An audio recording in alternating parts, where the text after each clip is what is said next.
You are listening to Proof Text, a Glossa House podcast exploring Scripture with Dr. T. Michael W. Halcomb and Dr. Frederick J. Long. Welcome and enjoy. Hello and welcome to Proof Text. I am Michael Halcomb and I'm excited to be here today with my great friend, Dr. Matt O'Reilly. And I'm going to have him tell you a little bit about himself in just a moment. Pretty cool guy, doing some interesting stuff. But yeah, we're glad you're listening. And we're starting to call this series where we meet with others and interview them, people we love. So that's Matt, a good group to be you. part of, right? Yeah. That's good. So let's just start. Matt, tell our listeners who you are. Yeah, I guess tell us a little bit about your background. Yeah. So academically, my background is in New Testament studies, Paul specifically, but somewhat atypically for academic biblical studies. I work as a pastor. Maybe there are more pastors coming along who've also done the kind of work we've done, but so my primary vocational life is in the pastorate. I'm at a church I serve is called Hope Hull United Methodist Church. Hope Hull is a community adjacent to Montgomery, Alabama. Been here almost 5 years in that role with my family. My wife Naomi and I have 3 kids. They are all growing up on us very quickly. My oldest son Patrick is 14, and I've got a daughter Vivian who's 11, and then Jackson is 8. Well, Patrick's 13. He's about to be 14, I should say. So, yeah, it's happening. It's happening. So you're what we would call a pastor-theologian. I want to come back around to that in just a little bit, but let's talk for just a few minutes about what you do in the pastorate. Like, what is that? What does the day-to-day or week-to-week look like for you? Yeah. I mean, I think it's probably similar to other folks. I spend a lot of time studying, prepping sermons, and whether it's long-term planning or short-term planning. Various meetings, committees, teams that I'm a part of that I have to connect with. I'm fairly involved in Methodism. You're not just part of a local church. There's kind of a connectional system, and so I've got various groups along the denominational hierarchy that I have commitments to being a part of and things like that. Pastoral care kinds of things, phone calls, visits, meetings with my team. I spend a lot of time, game planning with staff, those kinds of things. On the pastor-theologian side of it, I am going to have pretty consistent writing work. That is one of the ways that gets embodied, I guess is the way I would put it. Maybe more so than what a pastor typically would do. Right. So I do a lot of writing, both at the popular and scholarly levels. So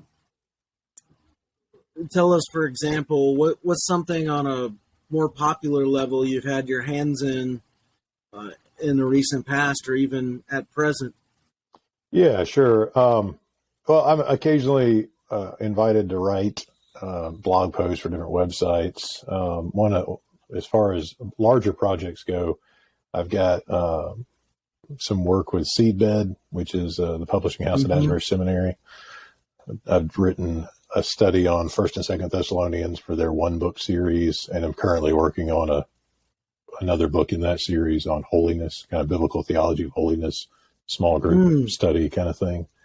So I'm very interested in kind of the biblical exegetical foundations of our Wesleyan distinctives. So, the biblical theology of holiness, what's going on there is an interest of mine.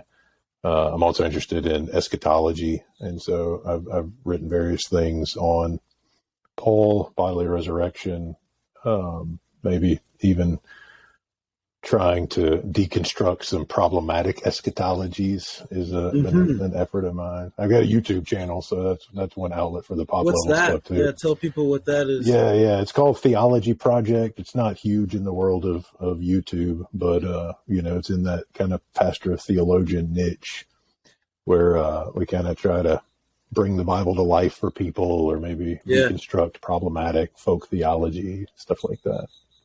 Yeah. Have you, you didn't know I was going to ask you this question, but I didn't know I was going to ask either. Have you seen what Pete Enns is doing? You seen his? I don't keep up with a ton of his stuff. You don't have to fill me in. Oh, it's just like, I think it's called, I don't even want to say it.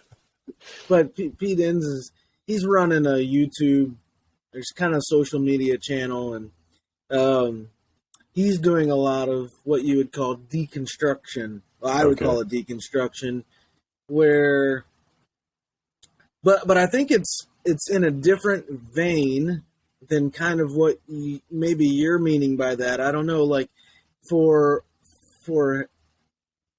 him, I mean, at least my read of it is everything is done from like the standpoint of a more progressive hermeneutic. Sure. Right. And so when we're thinking about deconstructing, it's like you're almost getting to that point where, well, the idea that Jonah could have been in the belly of a fish for 3 days is just completely absurd. Like I just saw a video on their channel today. And so like those miraculous or supernatural seeming things are kind of just like shrugged off, like, we know better now. Yeah. I don't get the feeling that that's what you mean by deconstruction. No. So there are some folks who make it their goal to explain why you don't need to worry about what the Bible says or believe it. I have a fundamental posture that Scripture is trustworthy, and my work is more, can we get clearer on what's happening in Scripture? So for example, on the eschatological vein of things, there's a lot of pop theology out there with rapture theories and the left behind kinds of stuff. And it's stunning how committed some folks are to that sort of thing. And so, some of my work has been around, here's why the typical texts that people would use to substantiate kind of a rapture notion, here's why that's not what's happening. And here's what is, Right. So that's the sort of thing.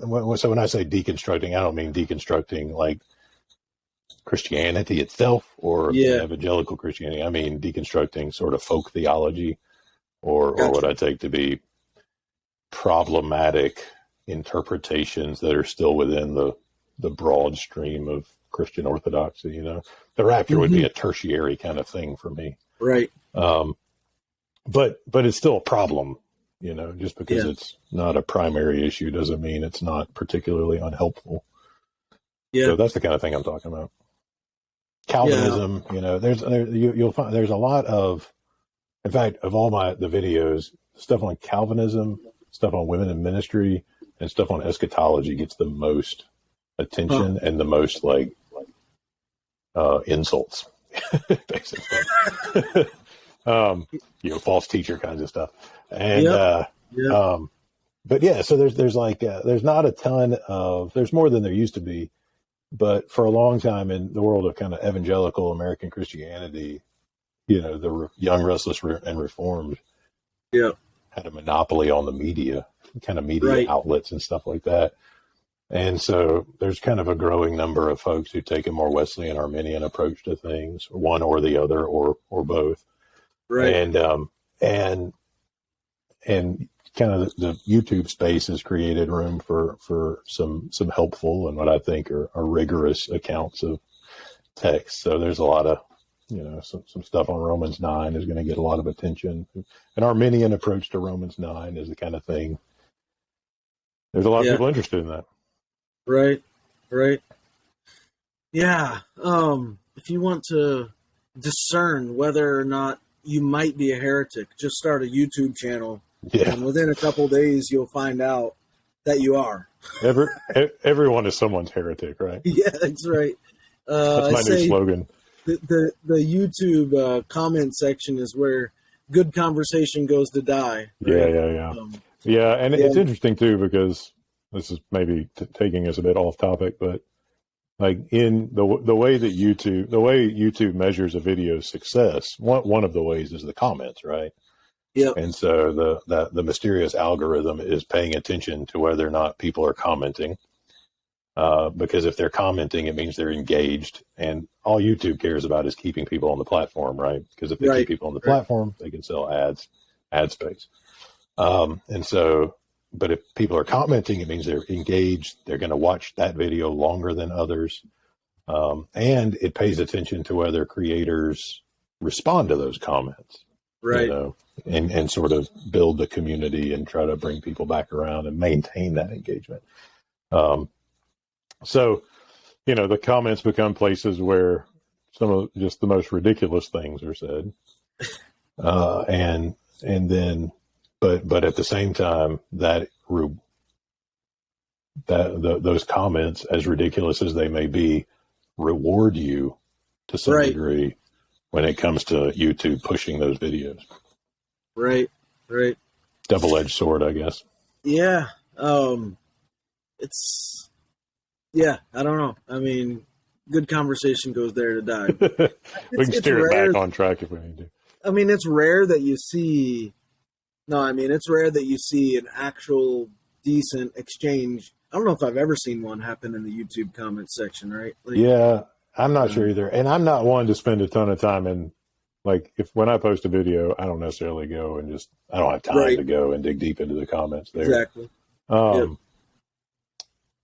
I do find, I think it's probably skewed towards the people who are critical and disagreeable tend to comment more. Yeah. And I think there are a lot of people who watch, take like a women in ministry video. For my most watched video is one on what the Bible says about women's roles in ministry.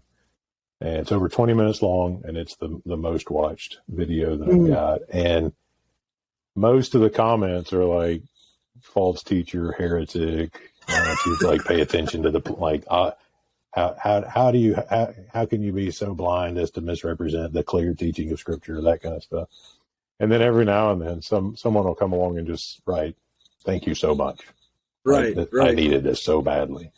And my guess is there are a lot more people watching who are sitting in that place, and then there's a lot of people who just want to tell you you're a jerk. So anyway, it's a weird thing, but I think that kind of, maybe we can shift back to the how that relates to ministry. That's how communication happens today, right? Video-based communication isn't going anywhere. Right. And sermons and scholarship, even the Academy's way behind on this, but we in the space we live in, we need to figure out a way to use those tools, as frustrating as they can be at times, to offer helpful stuff, I think. And I think about someone like John Wesley, who I think you and I have a mutual appreciation for. For him it was pamphlets, right? Well, that'd be a foolish way to try to propagate anything today, right? But YouTube is the 21st century version of the 18th century pamphlet.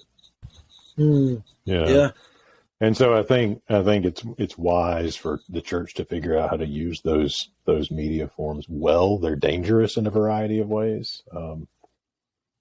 They don't.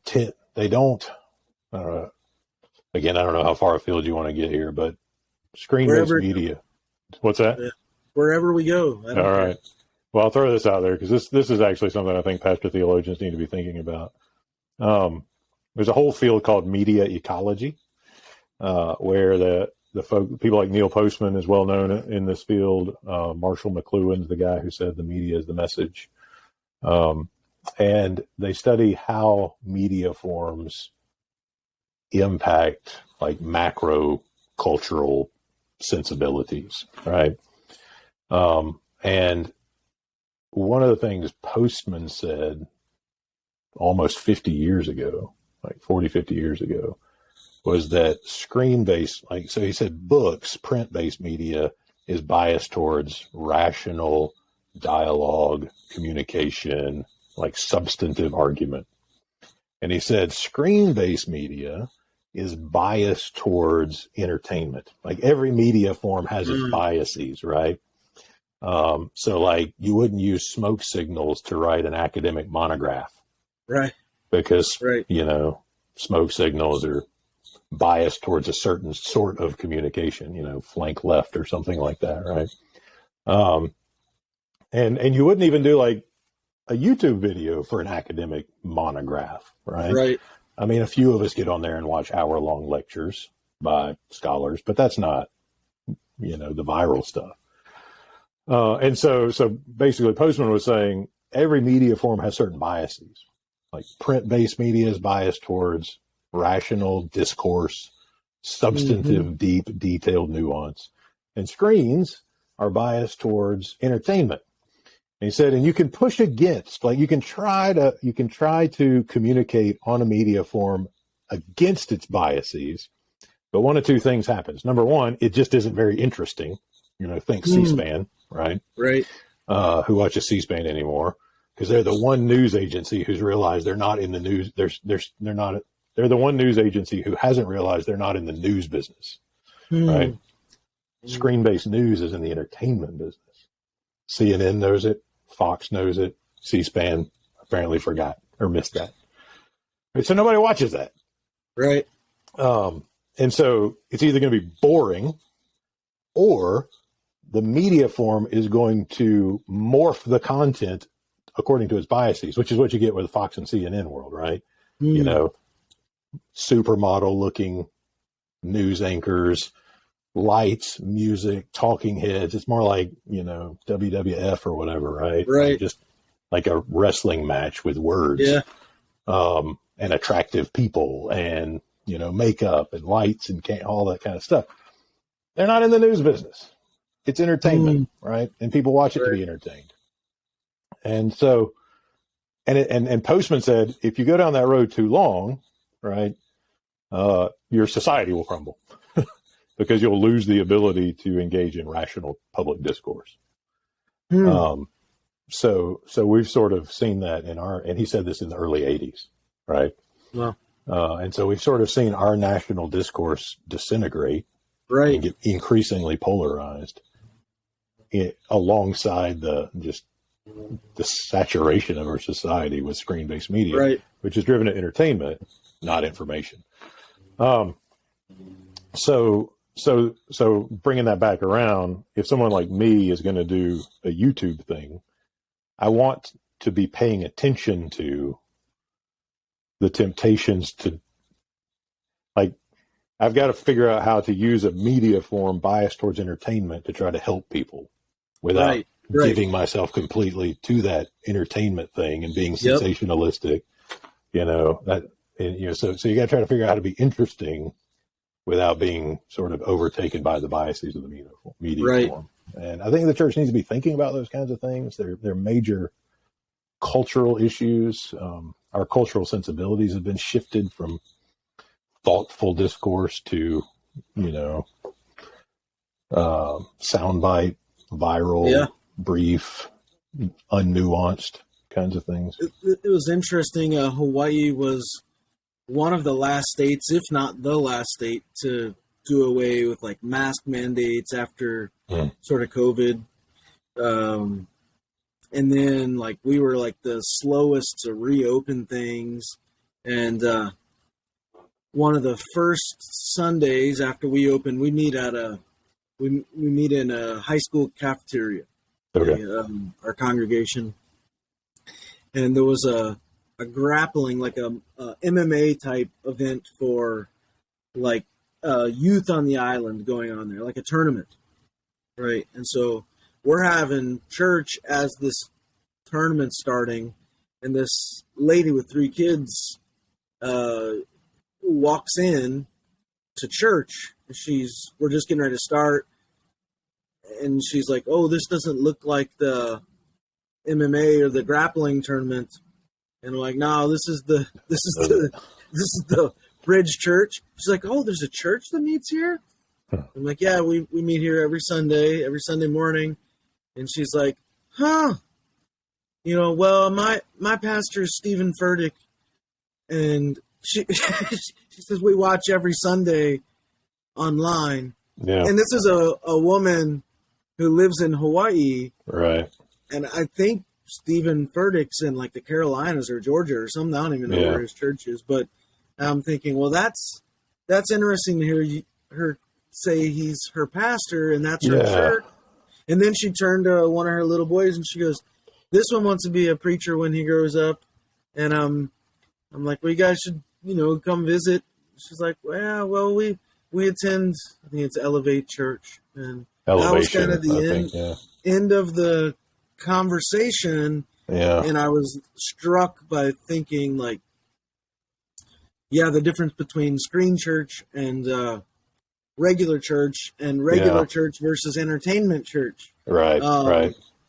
And it's been interesting to see the trends sort of post-COVID.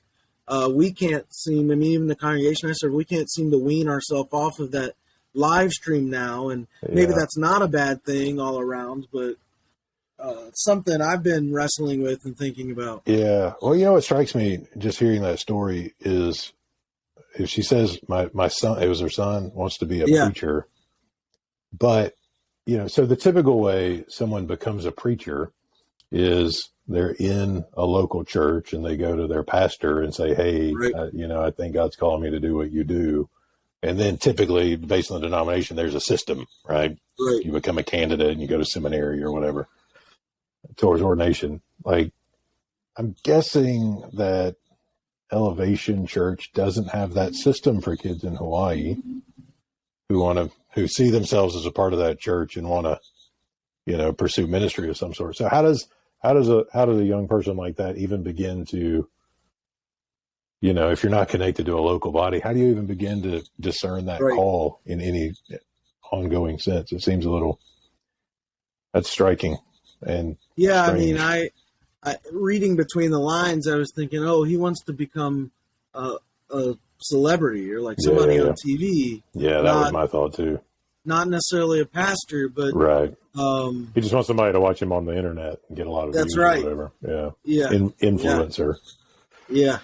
Yep. Yeah, and that may be the case. It's hard to, who knows what he really has in his mind, but that jumped to my attention as well as a possibility. But yeah, it's kind of, the whole thing seems a bit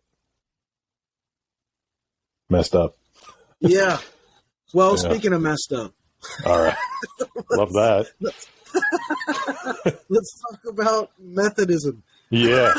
There's a segue for you.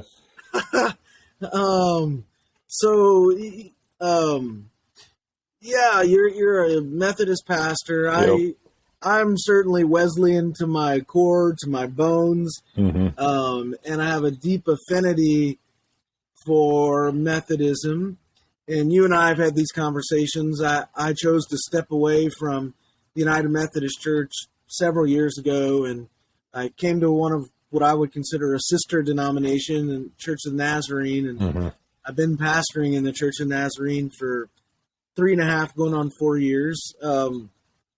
And I don't know if I told you this story. So when I got to the island, Oahu, one of the very first things I did, dude, I called up every United Methodist church on the island, talked to every pastor. And I think I've shared this story on the podcast before. And I just had a simple question.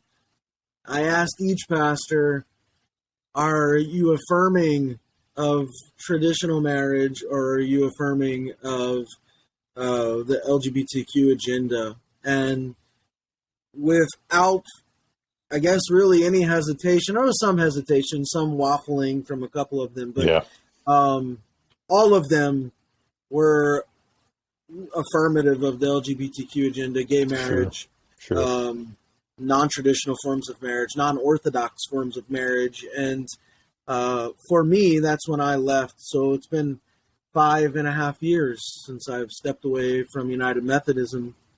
And I taught at the largest church in Kentucky for 7.5 years, but never chose to move my credentials there, pursue it. You, on the other hand, have stuck with it. And I'm curious to hear now that the United Methodist Church is, there's kind of been a split with the Global Methodist Association. Is that what it's called? Global Methodist Church is the Global name. Methodist Church. So I'm wondering, how have you been navigating this the last few years, and how's it been for your congregation?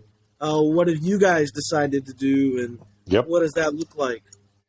Well, I'll tell you what we decided to do, and then we can kind of talk around that a little bit, maybe.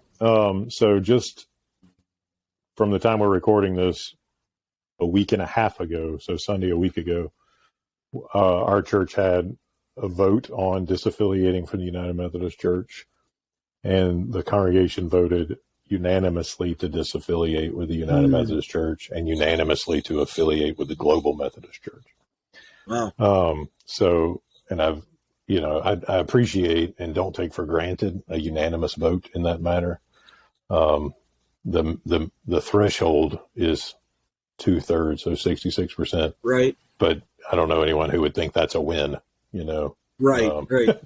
Like in terms of your church. And so we were really grateful to have, not just in the 90s, but, 100%. And so, so we're in process of transitioning from the United Methodist Church to the Global Methodist Church. My credentials and the church's affiliation should transition alongside each other. So you say I've stuck with it until, until now. And the last few years, I think, when I first got into Methodist, the United Methodist Church candidacy and ministry, I think there were still a lot of people, and this was close to 20 years ago now, there were still a lot of people who hoped to be able to recover a faithful Orthodox United Methodism. And, over the last few years, I think the first time I heard one of the national leaders say it's a lost cause was in 2014. I went to this one gathering, and it was kind of not everybody was on the same page about, some folks are still like, yeah, we can recover this thing. And then some people were kind of like, we got to get out with whatever we can. We won't get everything that we deserve. We got to, it's not sustainable. And it really isn't. It hasn't been sustainable for a long time. I think one of the things that's really driven the conflict, though, in the last couple of years is, I wrote an article on my website a couple months ago called "The United Methodist Church is more traditional than ever, but it doesn't matter." And the gist of that was, like, on paper, we are more traditional than ever, right? We are more like in line with historic Orthodox Christianity. But our hierarchy is unwilling to administer the church according to those convictions. So, it seems that a majority of our bishops are unwilling to be governed themselves or govern the church according to the church standards on sexuality. And so just putting the questions of sexuality to the side, one of the reasons the United Methodist Church is falling apart is because a majority of the bishops are unwilling to be governed by our governing documents. Right. Like who wants to be a part of that? And so that lack of integrity in that way is driving the split now, I think, as much as, like, I honestly don't think the sexuality debate is driving churches out of the UMC right now. It got them geared up 10, 15 years ago.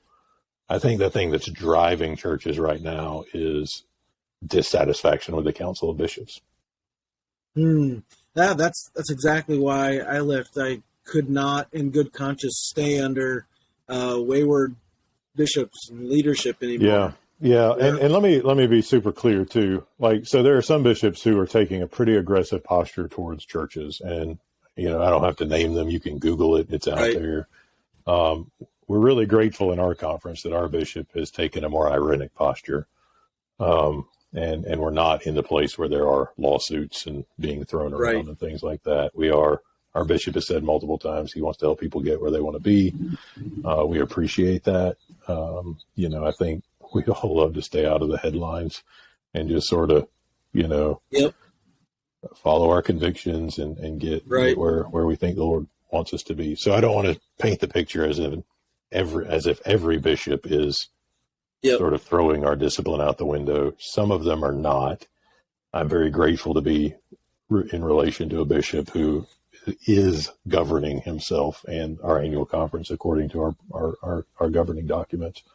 However, the majority of bishops across the country, not to mention outside the U.S., don't seem to share those same convictions, and there are no accountability mechanisms. That's also right. I think the churches that are leaving have realized whatever accountability mechanisms we thought we might have had, none of them work.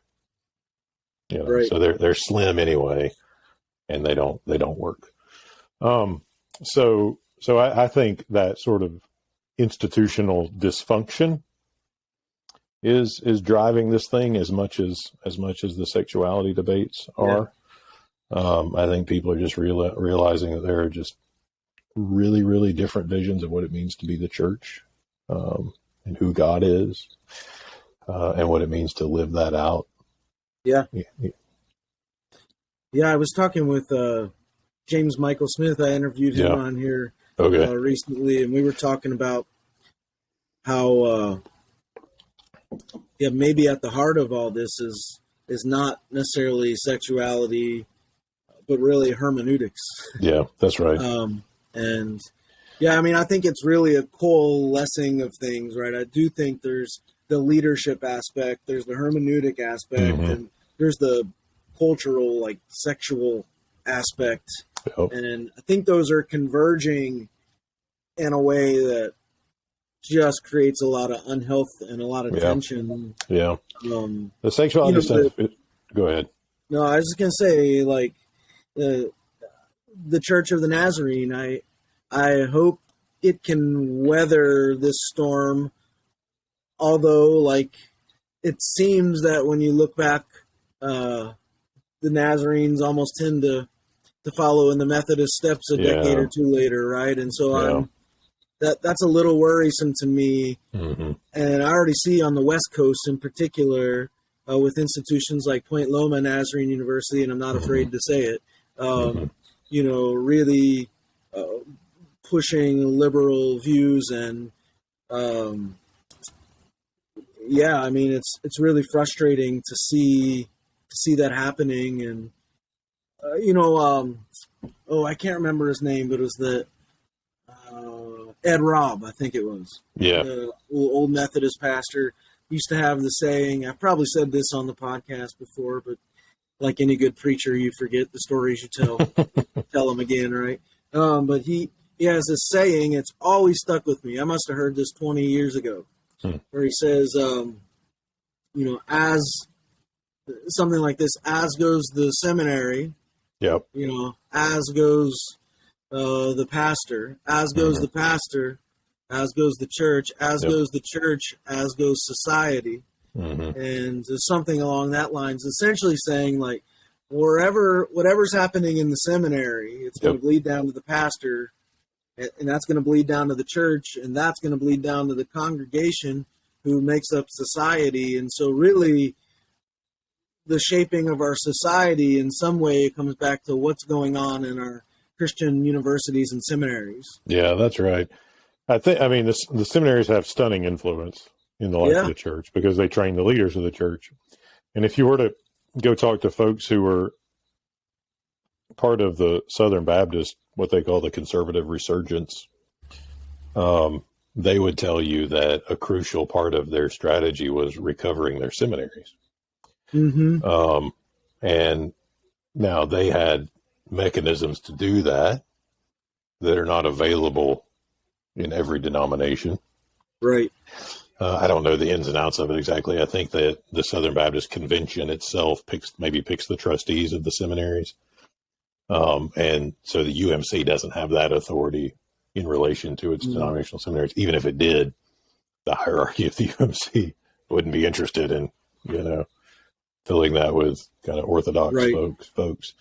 But we don't, again, so we don't have a mechanism there. And one of the interesting things then too, what you're seeing, it kind of depends, this varies a bit regionally, but there's some places where the clergy skew more progressive and the churches skew more traditional, right? And so you've got churches that want to disaffiliate, want to leave, and will, and clergy who want to stay.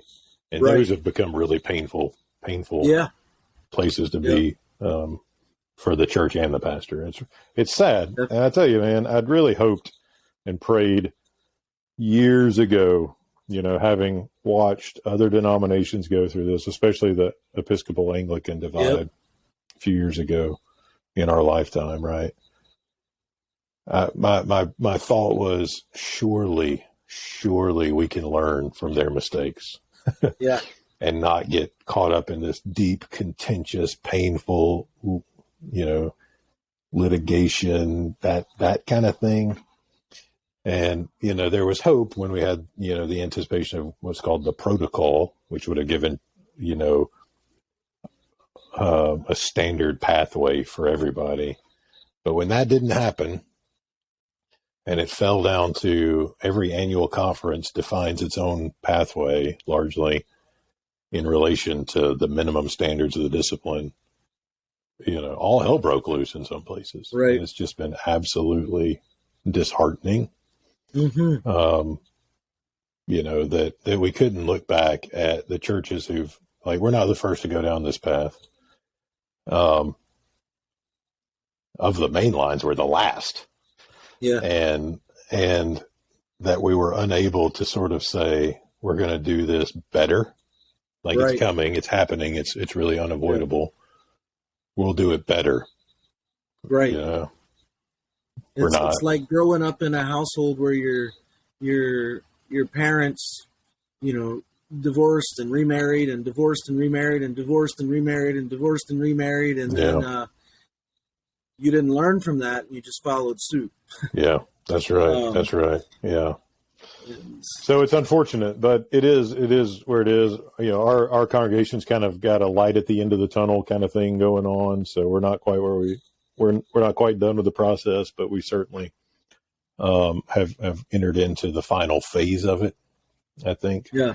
And as if pastoral work isn't enough, right? Yeah. Right. To add all this on. Yeah. That's right. And so, and there's a lot of folks who are doing tremendous work to build a new denomination and annual conferences in various places. And it's sensitive work and it's difficult work. But there's some really bright people and really strong, faithful pastors and laity, both, who are at work in that process. And, I think the future's bright for the Global Methodist Church. I did want to say, when you mentioned it has to do with hermeneutics as much as anything else, I wanted to say that sexuality was the presenting issue for a long time, kind of the tip of the iceberg, but underneath that was this deep hermeneutical conflict that was sort of under the water for a long time, because there's a long way from the pew to the seminary classroom. Yeah.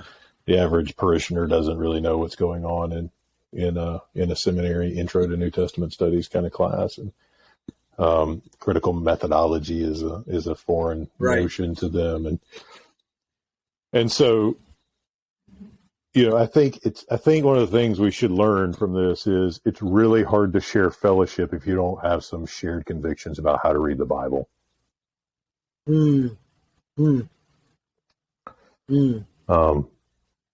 Because, like you and I can have robust discussions about the Bible, even when we don't agree on something. but we still basically agree on what the text says and that it's telling the truth. Yeah. Even if we can't quite nail down what that is, there's still like a baseline. Yep. But for me, if I'm engaged with someone who doesn't fundamentally believe that this text is telling the truth, right, it's hard to establish the baseline. That's right. And it's hard to have Christian fellowship without that shared conviction.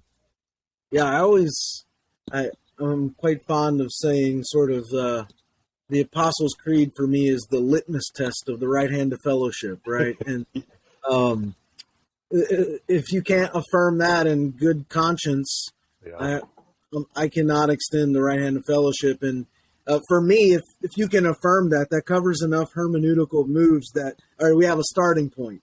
Yeah. And let's see where it goes from here. But I mean, pastoral works hard with anyways, but with this thrown on top, that's a lot of extra stuff.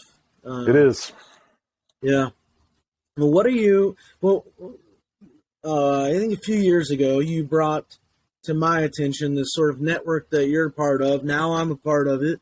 I'm glad to be getting ready to participate in my first cohort meeting for the Center for Pastor-Theologians. And you've been at this a while. So let's just take a few minutes and talk about that. What is the CPT is, I guess, affectionately called, and how did you get plugged in? And I guess what have been some of the highs or highlights? Good. Why would you encourage others to look at it? Good. So CPT is the Center for Pastor-Theologians. I think the website's pastortheologians.com, maybe. And it is a fellowship. It's really a network of fellowships that aims to cultivate pastors who are able to lead the church theologically, right? And able to lead the church theologically and do it well, I should say. Every pastor leads theologically. Some of them aren't aware of it, and some don't do it with excellence. I remember one time as a ministry candidate, I was at some denominational gathering and I heard a veteran pastor start a sentence this way.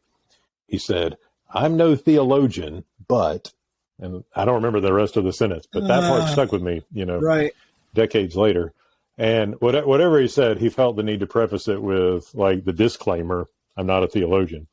Trouble is, he is a theologian. Exactly. And it's his job to explain, God's purpose, the Word of God, and God's purposes for the people of God on a weekly basis and daily basis to them. So we want pastors to realize we are theologians. If you're a pastor and you're listening to this, you are a theologian. For me, theology is the discipline of speaking well of God. That's how I would want to describe that, and that happens at every level, right? So you and I engage in that at a vocational level, right? Where we're preaching sermons, we're writing articles, books, other sorts of publications, things like that. But that doesn't mean, like, my kids are theologians too, right? And they are in the process of learning to speak truthfully, learning to speak well of God. And so, theo, logos, words about God, we want to do that well. And so when I'm in the context of a Sunday school room or a small group, I want the congregation to, one of my questions is, if theology is words about God, or how many of us have ever said or thought anything about God? And everybody raises their hands like, well, congratulations, you're a theologian. The question is whether or not you're a good one, right? Right.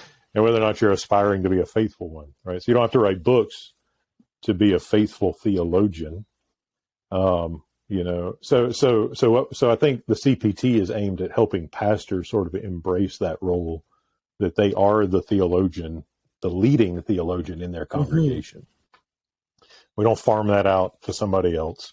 They're the frontline worker, right? And that means they need to be constantly working to be better at speaking well of God. And the CPT exists to equip them to do that. Because the reality is, for most pastors, once you get out of seminary, you don't have like serious theological continuing training available to you, right? You're out there, you're on your own. Denominational resources aren't typically doing like theology training. It's more like, everything else. Exactly. Various kinds of administrative things or whatever. And, which is fine, but who's helping us learn to think better theologically? Who's helping us learn to read the Bible well, in an ongoing way? And so the CPT's got books, articles, blog, podcast. There's going to be some more targeted stuff coming out, I think, over the next couple of years. Yeah, the conference is a big one. And then there's a series of fellowships. So you and I are a part of what they call ecclesial theologian fellowships. So these are kind of the backbone of the CPT. Everybody who's in one is either in a PhD program or has finished a PhD. So these are folks who are pretty committed to serious, robust, rigorous intellectual work in relation to the Bible and theology.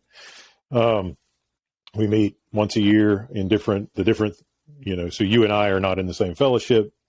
We won't be in the same fellowship gathering. But each fellowship may have 15 to 20 pastors, men and women, and it's interdenominational. So Baptists, Methodists, Anglicans, Presbyterians. And one Nazarene now. And now a Nazarene. Yeah. So I got involved in 2015, and I had been corresponding with the founders before that. I just, I was kind of early in my PhD, and I wasn't quite sure how much I could be away. And right. And finally, they had a new fellowship opening up, and they reached out and said, we could really use some Wesleyans in this thing. So, because they've tried not to get niched into like a young, restless, reformed kind of world. They want to be broadly evangelical. The CPT does, still right? Orthodox. Yeah, so it's Orthodox. There's a statement of faith.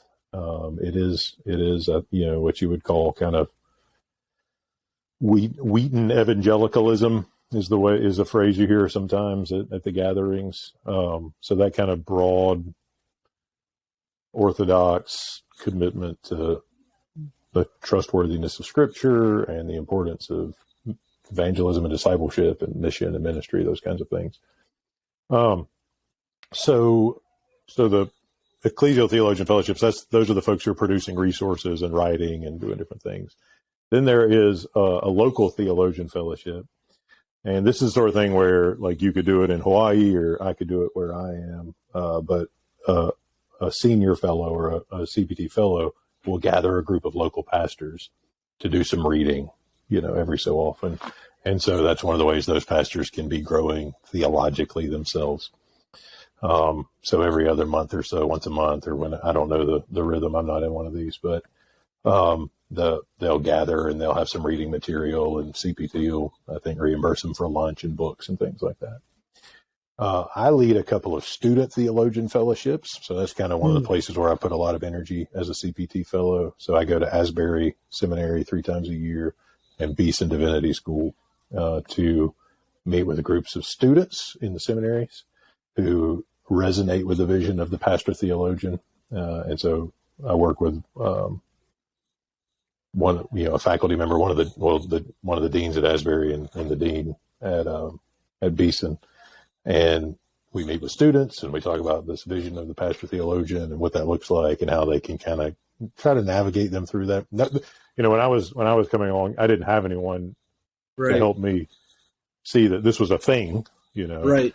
And it's still the case in seminaries where, if you go to seminary and you're kind of bright, before long, somebody's probably going to say, hey, you should consider doing a PhD in teaching. Right. And what we'd like at the CPT, we'd like people to say, hey, you're pretty bright. You should consider doing a PhD in preaching. Like, go be a pastor. So that we're not taking our brightest folks out of the pastorate. Right. We're putting them there. So that's kind of a vision, I think, of what it does. I want to be super clear. Pastor theologian doesn't mean you step into the pulpit and talk over people's heads. Right. It doesn't mean that you step into the pulpit and employ a lot of technical language or jargon. It means that you work hard to lead the congregation well theologically. I use the phrase theological shepherding frequently. So, in my sermons, I'm not necessarily dropping a lot of technical terminology, but that doesn't mean it's not bringing people to what I think is a pretty serious engagement with Scripture. So I don't want people to hear Pastor-Theologian and just sort of go, wow, that's got to be boring. Like, what do you just read systematic theology books or something in your sermons? It's not that. I think we all have a deep desire to be clear and engaging. Speaking over people's heads is not speaking well about God. It certainly isn't. Yeah. Or them. Yeah. I mean, I do this thing. We just interviewed, Rick Boyd as well. I think he's one of your colleagues. He's a colleague at Wesley. He was on. We're gonna air that episode soon. But I was telling him, like, I do this thing in my sermons. I have a word of the week, and it's the one place where I introduce usually a theological term or some kind of technical term. Yep. The idea being, like, if you're not going to learn anything else from the sermon, maybe you'll just learn one word, right? Yeah. And so these big $50 words that we often use, even things like ecclesiology or eschatology or prevenient grace or, things like that. So I tried to not veer away from introducing that terminology, but doing it in a bite-sized way that is sort of inviting and manageable. Yep. And helps build up the theological vocabulary of the congregation over time, slowly. Yeah. So the issue isn't the terminology itself. The issue is the way you deploy the terminology, right? If you're sort of if you are in your context and you know your people well enough that you can deploy it in a way that invites them into that, in a useful and edifying way, that's good. Yeah. I think what I'm sort of trying to distance myself from is the pastor who chunks around the $50 words so everybody thinks their seminary education was worth it or something. Right. And I think I'll say this too, man. This may not be a popular thing to say, but I think a lot of pastors deal with it. I think that so like I would trust you to get up there and talk in a sermon well about a certain Greek concept. Yeah. Right. I wouldn't trust anyone to do that. Right. Like if you've only had a semester of Greek at seminary, you probably shouldn't bring it up in your sermons. Right. Don't even do that. It's not okay. And if you do, it's not because, I don't want to say this across the board, but there's a lot of people who do it because they want the congregation to think they're smart.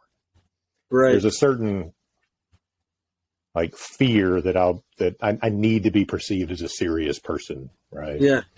I've experienced that before, and I'm pretty sure I'm not the only one. Yeah. I think that's something I've been able to get past, and you can show people that you're serious in other ways, speaking clearly and speaking well, and speaking in ways that provoke thoughtfulness and response.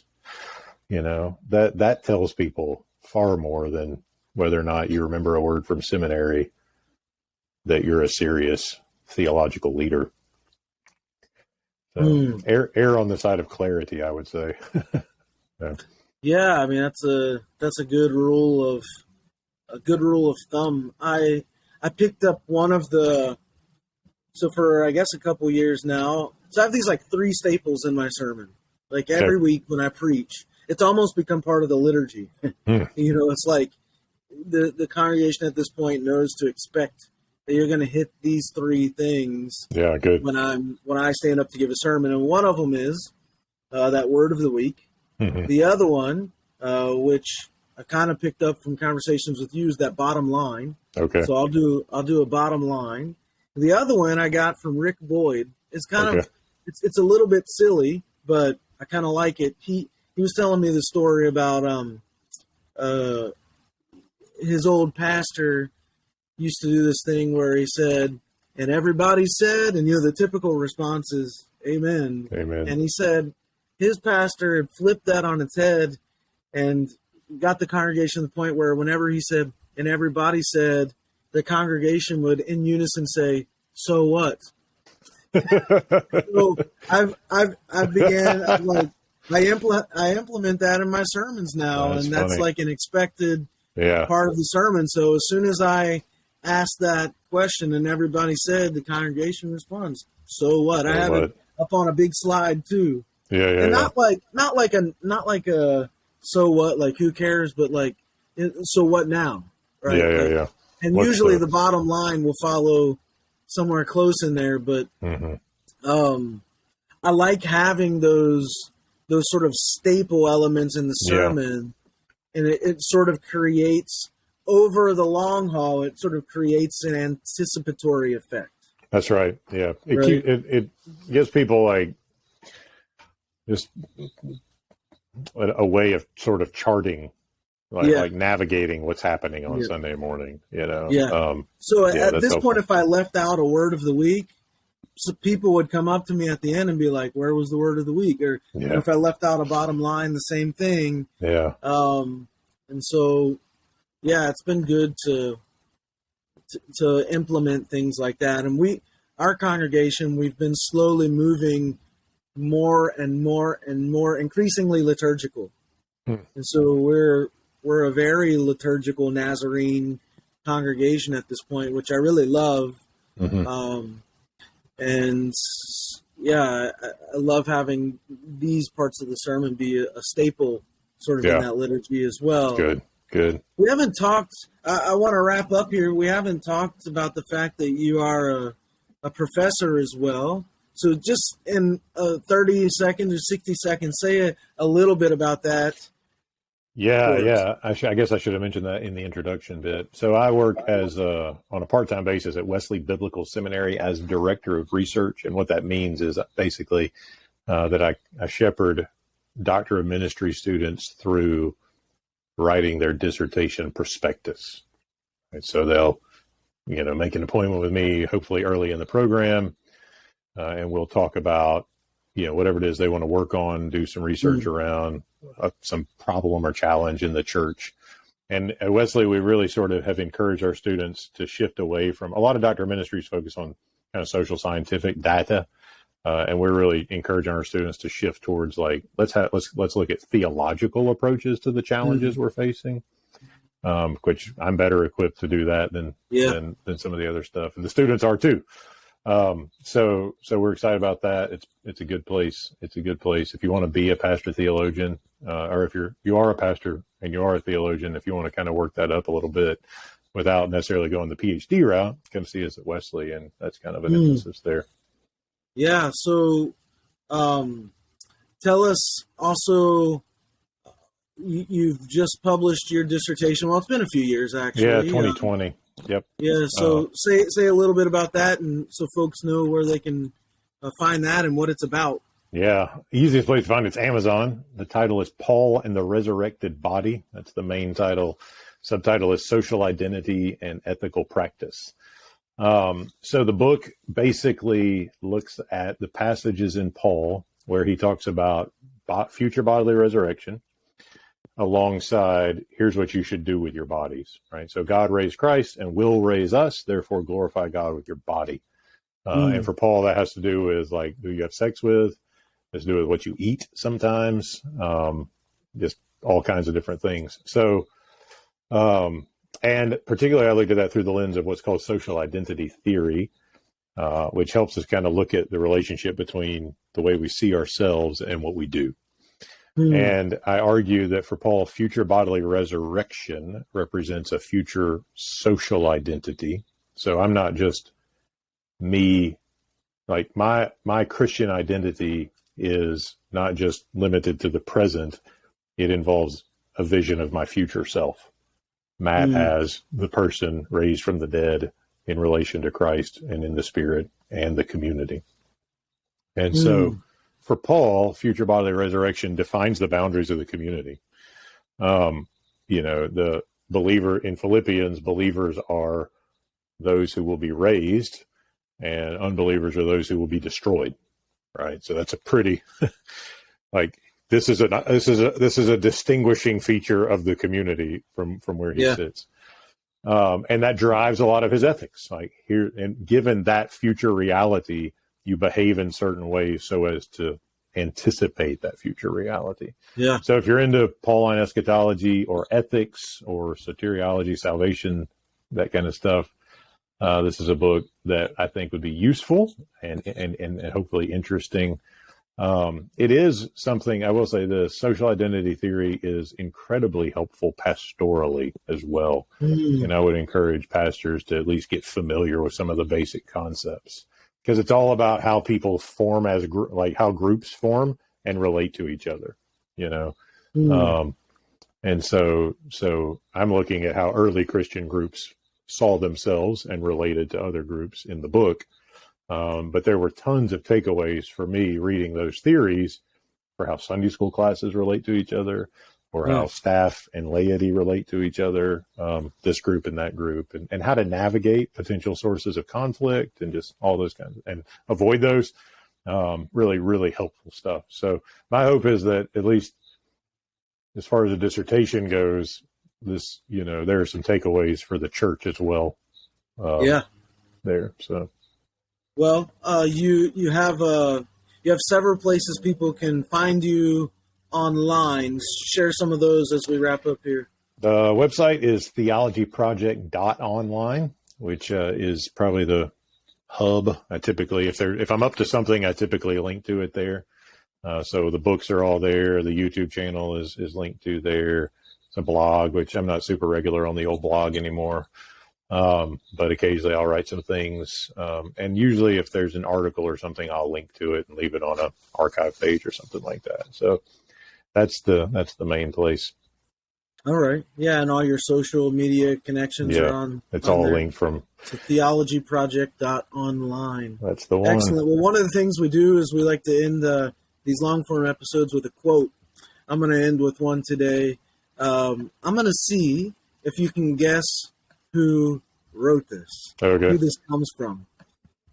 The point of the resurrection, you probably already know, the point of the resurrection is that the present bodily life is not valueless just because it'll die. What you do with your body in the present matters because God has a great future in store for it. What you do in the present, by painting, preaching, singing, sewing, praying, teaching, building hospitals, digging wells, campaigning for justice, writing poems, caring for the needy, loving your neighbor as yourself, will last into God's future. These activities are not simply ways of making the present life a little less beastly, a little more bearable, until the day when we leave it behind altogether, as the hymn so mistakenly puts it. They are part of what we may call building for God's kingdom. Any idea who said that? That one's got N.T. Wright written all over it, and he's probably commenting on the end of 1 Corinthians 15. I would imagine. Yeah, that's N.T. Wright. Yeah, you nailed it. The work, the labor you do in the Lord is not in vain. So that's a good one. Yep. Well, thank you for meeting, man. It's always good to see you. Always good to catch up with you. And we hope people will check out your website. And for those of you listening, thank you for listening. Or those of you watching, now that we're doing these video forms, thank you for watching. We hope to see you next time. Until then, aloha. Interested in growing your ancient language skills but not sure where to start? Glossa House can help. From illustrated readers and short stories to lexicons and grammars, Glossa House offers a variety of resources for beginning, intermediate, and experienced ancient language learners. Head to glossahouse.com today. Glossa House, language resources for the global community.